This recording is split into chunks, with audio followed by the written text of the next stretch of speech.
every year when I go back home, I have to go through this awkward moments where I have to explain to my friends and relatives what exactly I do as a consultant. I mean, it is easy, but also hard.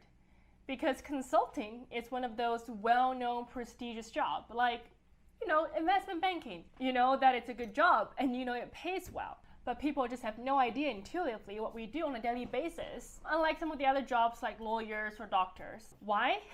Well, for one, a lot of the consulting projects, at least that we do, are confidential. So it is difficult to give my family a concrete example.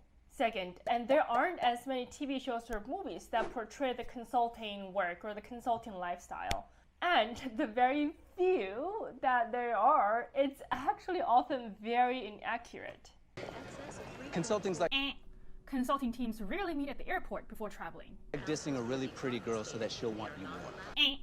Non-consulting related, but nagging does not work, and my fellow ladies and gentlemen deserve much more respect. We need them to think they're almost perfect so we Again, we don't use any mental manipulation. The goal is to help solve high-impact business problems for clients. can book that after work.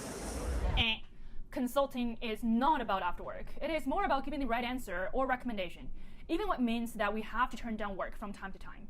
Hello, this is Angie. We are back.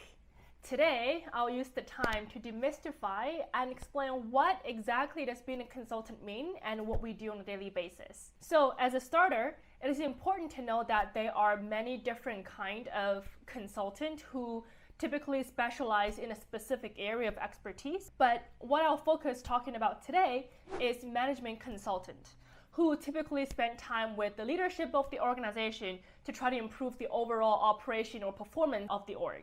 So typically, as management consultants, we engage with a variety of different clients. So for example, leading businesses, the Fortune 1000 companies, or investors such as private equity firms, or government agencies, or nonprofit. We will engage with the leadership of these type of organizations and work on very complex and often large-scale problems. So more concretely, the typical project that you would encounter as a management consultant include, for example, company A are interested in global expansion and want some help in design a strategy to do that.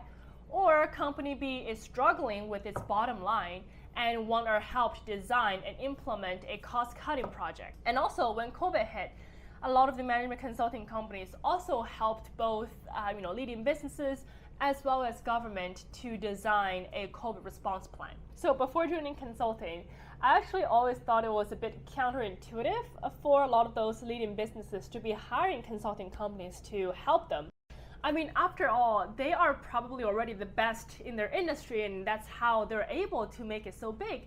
So why would you hire someone from the outside to tell you what to do?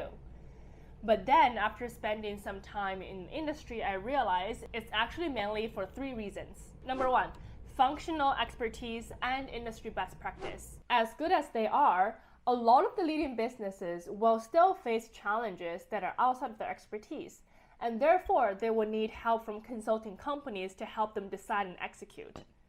And for consulting companies, because they have served across so many different industries and so many different clients, they already have a knowledge base of best industry practices, so they can reliably and confidently serve the client's needs. So as an example, electronics company A are thinking about a merger with a large electronics company B.